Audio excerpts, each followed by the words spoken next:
I hereby declare the instance I'm in, circumstances I'm in, looking at patterns, looking at kind of a lot of illegal activities revolving around these patterns, and liking what I'm understanding, but we're gonna separate ourselves from, you know, the world for a minute. We're gonna look at cocaine usage. We're gonna look at how these patterns are created, what leads people into actually, obtaining these things, and illegal substances overall. That's understood. Okay. And we understand how the mind and body work and understand the instances we're put in life. And some man made patterns are a big worry. Um, so, instances in which these illegal activities could be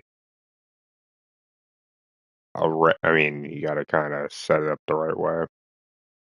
There's a lot of setup behind a lot of the stuff, but we're gonna go with the police dog at Mansfield Hollow that told me what was going on in the porta potty.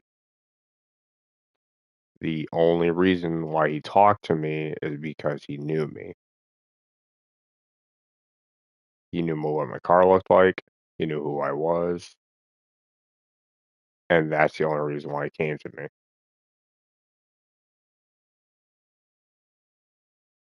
And he told me what was going on in there.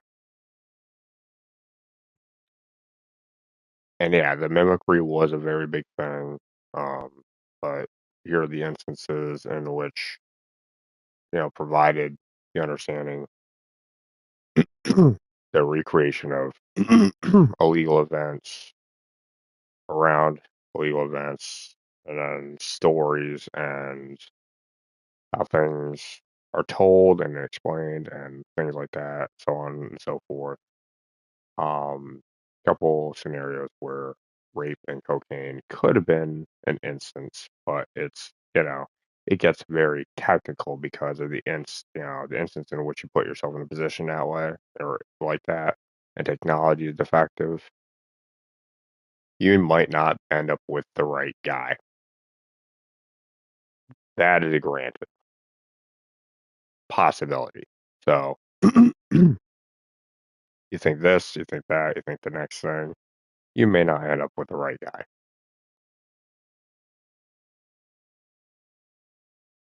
And this would be considered rape, depending on how you look at it, right?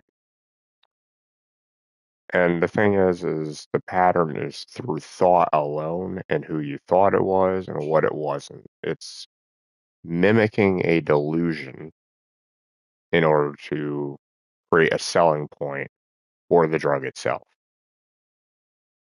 within an illegal activity. So you're starting to see why this would work, because that's sometimes how cocaine is, depending on how you want to use it.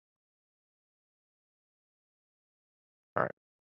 I'm doing the impossible because I've never used it in my life, but I understand it because of how screwed up I was. So we're looking at so we have one possibility, which would be prone to setup. We got like two scenarios. But since I'm around and I do have there's a lot of setup around it, a little bit of doppelganger voice play. You never really know what's going on. And some people are led to believe things, and there's a lot of right technology being used nowadays, and things are prone to be set up a certain way. So you got to kind of be cautious, but the information provided would be accurate, especially when there's a middleman.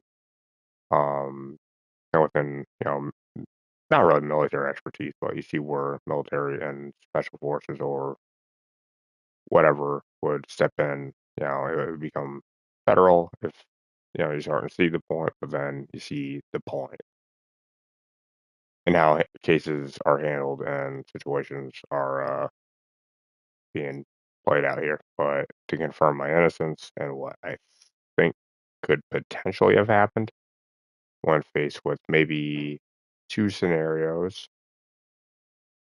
um, one was more prone to set up than the other. One to choose somebody that was, kind of like, single, right? They're single, and the impersonation was of me or something, and thought they were hearing me and screwed this guy and dot da dot da dot, right? The same. All right, so now we'll play this back with what they believed was me, was not me, and that's how it was done. Same thing happens, only the person is married and isn't in any position to say anything about it because of righteous gang setups. We kind of like believe in doing the right thing around here. So you'd see where that could play a part. But in no circumstance was I actually in there fucking anybody.